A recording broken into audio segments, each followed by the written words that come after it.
Minister of Health Sheikh Dr. Bassel Al-Sabah announced Wednesday that 3 patients of the novel coronavirus have recovered, bringing the total number of recoveries to 15. Sheikh Bassel said analysis and laboratory X-ray tests have shown that the 3 cases were cured of the virus. The minister added that the recovered would be shifted to the repercussion ward of the hospital specialized for treating coronavirus patients, pending discharge over the next few days. The 3 recovered are all Kuwaitis, 1 man and 2 women. Israeli settlement activity in the West Bank surged ahead in 2019, a watchdog group said in a report Wednesday, maintaining a rapid pace that has drawn strength from the policies of the Trump administration.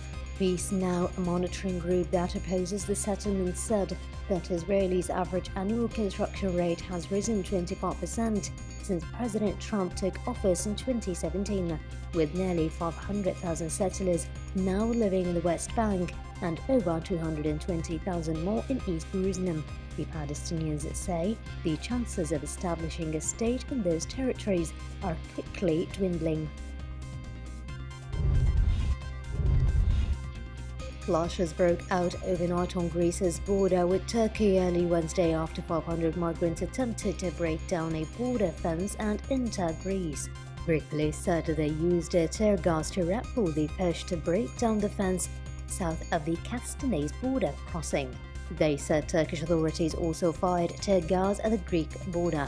An estimated 2,000 migrants are still camped out on the Greek-Turkish border weeks after Turkey declared its borders to Europe open and encouraged migrants and refugees living in the country to try crossing to European Union member Greece. U.S. former Vice President Joe Biden won the 2020 Democratic primaries in all 3 contested states, Florida, Illinois, and Arizona, with Florida being the biggest prize, securing him 219 delegates. The primaries were held despite coronavirus concerns, and the death toll reached 110 and over 6,100 confirmed cases across the U.S. Ohio was among the states in the third Super Tuesday primaries, but the governor had ordered for polls to close and postpone the primary to take health emergency amid the coronavirus outbreak. This is considered another bad night for Senator Bernie Sanders after his disappointment losses last week to Biden, further widening the gap in the delegates count needed to win the Democratic Party's presidential nomination. This comes after several states have decided to postpone their upcoming primaries due to coronavirus fears. Badly strained ties between the United States and China are deteriorating further, with the 2 sides hurling harsh accusations and bitter name-calling over responsibility for the spread of the novel coronavirus. The global pandemic is just one in a series of irritants that has rocked the relationship between Washington and Beijing since the Trump administration began to step up long-simmering confrontations on issues ranging from territory to trade to high-tech telecommunications. The virus, however, has exposed an even deeper rift, one that widened yet again on Tuesday when China announced the expulsion of a number of American journalists. The move underscored the growing mutual mistrust and hostility between the world's 2 largest economies. A leading French pharmaceutical company said it could potentially treat 300,000 coronavirus patients with the anti-malarial drug Plaquenil after what it described as promising test results. Sanofi said it was ready to offer France millions of doses, a spokesperson for the laboratory said, adding that the group was ready to work with French health authorities to confirm these results.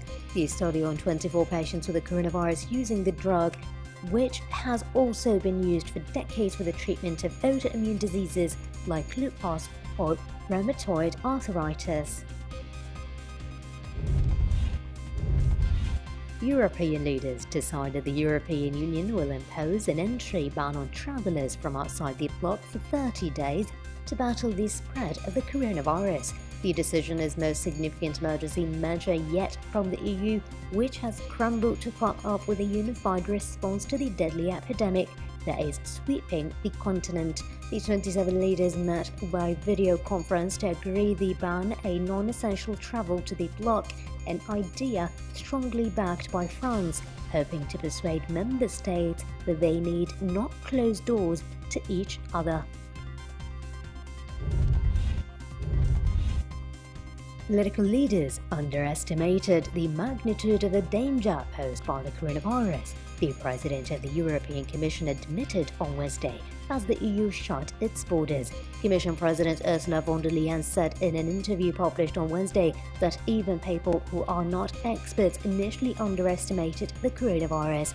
The Commission President rejected the language of French President Emmanuel Macron, who likened the outbreak to war this week and ordered almost the entire population to stay at home for at least 2 weeks. Canada and the United States will announce a deal to partially close their borders on Wednesday, which would allow trade and commerce to go on. The two countries are finalizing a deal to close the borders to non-essential travel in order to control the spread of the coronavirus. The partial shutdown will allow cross-border transfer of medical supplies, food, and other goods.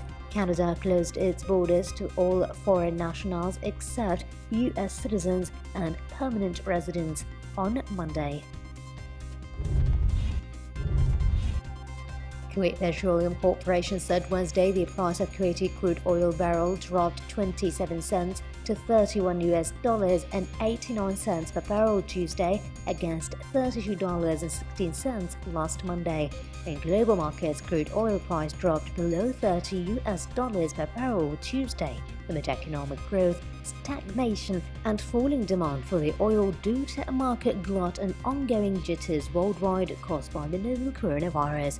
Meanwhile, forward contracts of the Brent crude decreased $1.32, settling at $28.73 per barrel. American West Texas Intermediate crude fell $1.75 to $26.95 per barrel. Saudi Energy Ministry announced on Tuesday that the kingdom exports of the crude oil would increase to more than 10 million barrels per day. The world's richest nations prepared more costly measures on Wednesday to combat the global fallout of the coronavirus that has infected tens of thousands of people, triggered social restrictions unseen since World War II, and sent economies spinning toward recession.